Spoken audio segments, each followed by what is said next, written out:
Hello guys, welcome back to NFT Inspo. For today's video, we're going to show you how to transfer money from Bank of America to Indian Bank. So if you're interested, let's start the tutorial. So for you to make a transfer from Bank of America, you need to make a wire transfer. So we could actually do this via the mobile app itself. So access the mobile app and navigate to the Pay and Transfer section.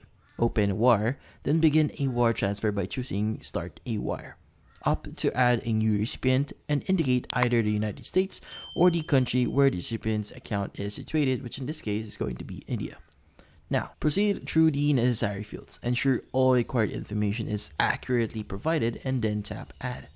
Now, when ready to dispatch the wire, simply select a recipient from your existing list and follow the prompts displayed on the screen to finalize the transaction. This streamlined process ensures swift and efficient wire transfers directly from your mobile device.